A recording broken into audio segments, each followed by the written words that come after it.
It's hot. What's up, YouTube? Welcome back. It's time for an XDM Elite video. 10mm 3.8 inch to be specific. Now, we've had this gun on the channel an awful lot, so a lot of you know it, but some of you don't. We used to test this thing with all different kinds of ammo. We still use it in our 10mm ammo test series. You guys should check that out. We used to just put all kinds of reloads through it, backwards bullet, 357 SIG, a bunch of weird stuff, trying to see what would stop it, and nothing ever stopped it. It did have a broken trigger one time, but that was kind of random. It was the safety blade that was in the trigger. Other than that, this thing's a beast. This thing's a total workhorse, and it's one of the most accurate pistols I've ever had in my entire life. Iron sights and red dot both. So today, we're just gonna kind of go through what we think of it again one more time. I'm gonna show it to you. It's a little beat up and bruised, but the thing is still a powerhouse, and it's still a workhorse. So we're gonna go and just shoot it some, talk about it, all that stuff. One thing we like to do with this gun, just to see if it can take it, is run random ammunition through it. So here we have some 10, 40, 40, 40, 40, 10, 40, 10, 40, 40, 40. And it's all different stuff. These are just random range loads, just things I've made that are in the side pile. Those are the ones you put off in the side bucket. If you were a trigger bar philosopher, you'd call those ratty reloads. But just for fun, let's see if this gun can eat them up.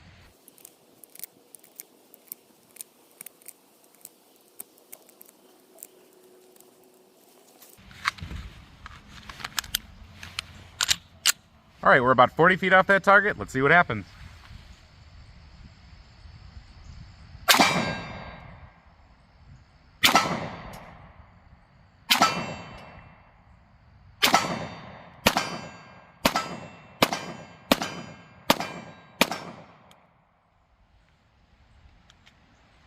One of them didn't go off.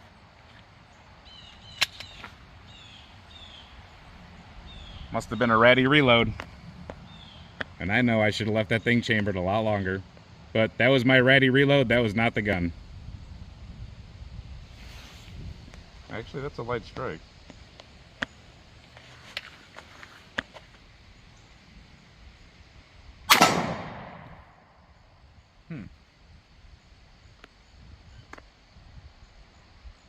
All right, leave it up to us. We did get it to go ahead and malfunction. In my opinion, that was a light primer strike. And all I can really say about that is this gun does have a powder river, one of the two, it'll be up there, precision trigger in it. So we do have to take that into account. Sometimes different internals with the trigger mechanism can make that kind of stuff happen.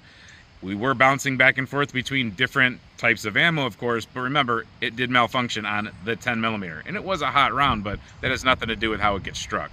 So darn it, we did have a malfunction. We'll keep an eye on it, and I'll report back to you if it happens again.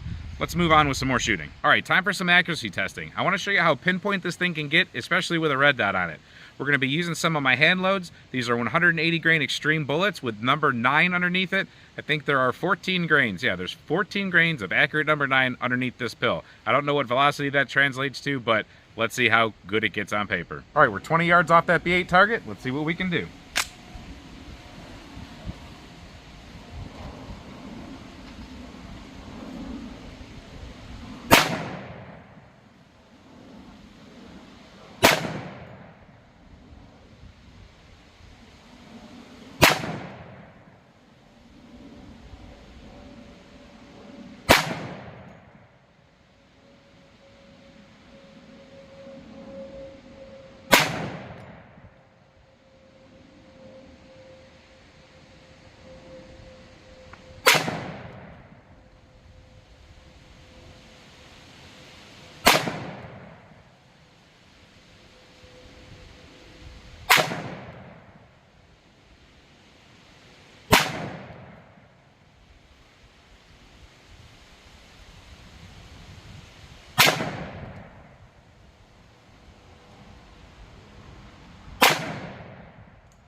Ooh, that is some hot ammo, actually. With the stuff we shoot through here, there's actually no wonder we did break the trigger one time.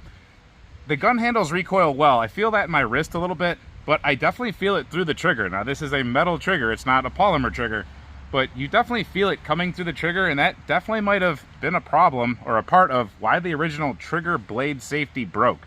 So let's go take a look at this target. And that's what we're talking about right there. That's pretty nice. So, of course, I don't have, I'm not on a rest or anything like that. That's just 20 yards offhand. A little bit windy today, pushing me around a hair. But I got them all in there. They're all in the X ring. They'd all be scored as a 10. So I'll take that. It's a big chunky hole about the size of that much of my thumb. And then one that jumped up a little bit, I'm not sure what I did on that one. But very spicy round, like I said, and as long as you're not anticipating recoil or something like that, this gun will get it done for you. One of the things I want to touch on real quick about this firearm is the magazines. The magazines, depending on which one you use, makes this firearm completely different from one magazine to the other. Right now I have it in the configuration of 11+1. If you use a different bottom plate that they send with you, I believe that you can go to 10+1 and it makes it even shorter. But with the 11+1, I can just get my pinky around this last part of it. It makes it, I mean, if I really squeeze tight, I'm almost going underneath the bottom, but it's just enough to go ahead and grab. I don't mind carrying it like that. Now, if it was any shorter, if it was the 10, I don't think I'd get my pinky on there too comfortably, but I can shoot this gun pretty well like this. And as far as concealability, it really works well like this. This stops the butt of the gun, or the bottom of the grip, from sticking out of your t-shirt like so many of them do if you carry it the 3 o'clock outside waistband especially position like I do. So in the holster, where I normally carry this firearm, I'm able to go ahead and get a good master grip as soon as I lock onto the firearm. There's no monkeying around, no problem getting to the back strap safety. I can get the master grip, and it's almost a perfect draw every time, just like that.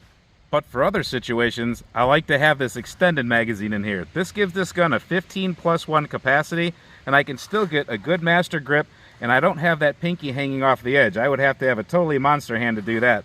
So it does print a little bit more here out of the side. It would make your shirt stick out, or it just sticks out more in general to bang on things.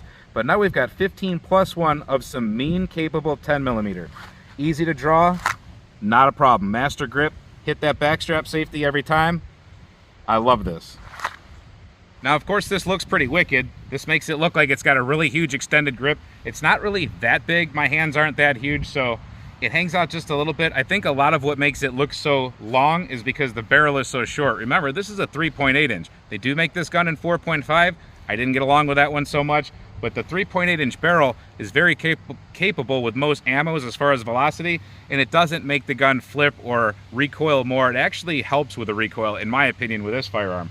So it does look a little awkward because it's almost like a perfect L, or L, whichever way L looks to you guys at home. Then with a red dot on top, of course, it makes it look even more massive.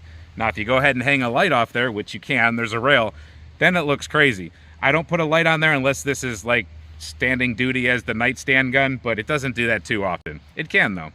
Tom actually putting a light on his gun?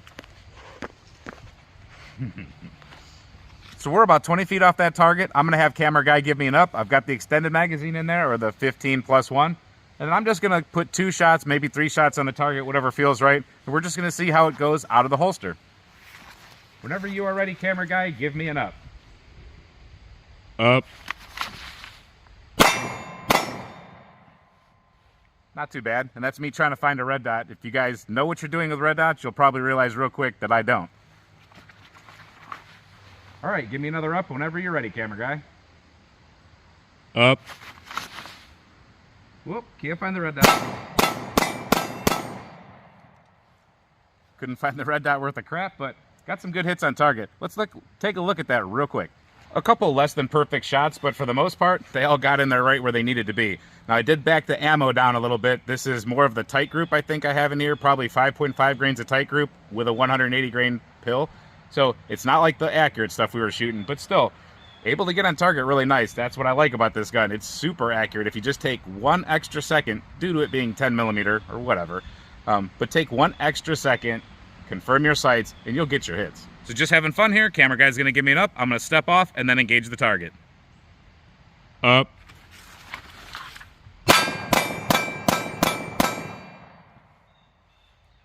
Almost missed it on one of those. Let's check it out.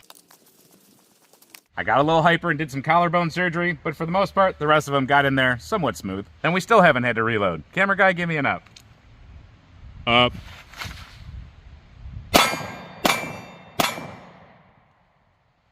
Not too bad. So with the 11 round magazine, like I said, pinky falls off just a little bit, but still mighty controllable.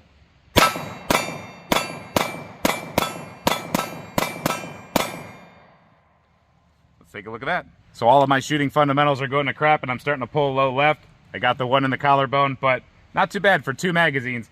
They're all where you need to be for defense. That's my biggest thing about these types of guns. I'm not worried about bears because I don't live in bear country. And target practice is target practice. You can slow down. But if you have to shoot at any kind of speed, we need to get some sort of relative accuracy. All right, I've set up just a little challenge for camera guy. There's 5 dots on that target. He's got 5 rounds to lay on there. Let's see how many dots he can smoke.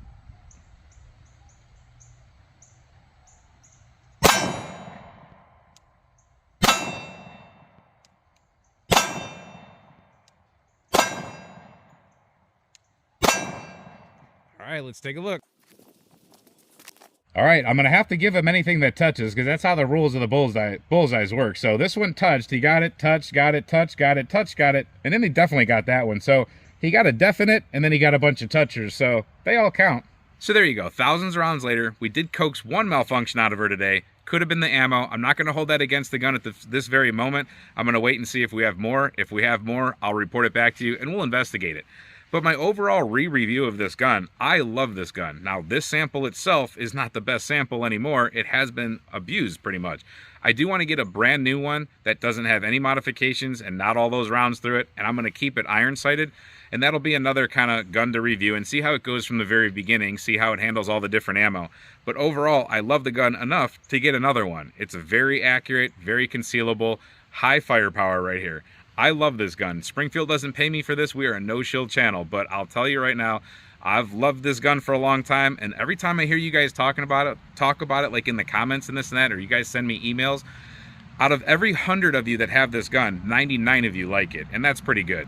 That's a lot better than, let's say, the Smith & Wesson 10mm. That thing was a disaster. You're definitely going to keep seeing this gun in this channel, because anytime we have to do red dot testing, or anytime we do our gel testing, this one comes out for it.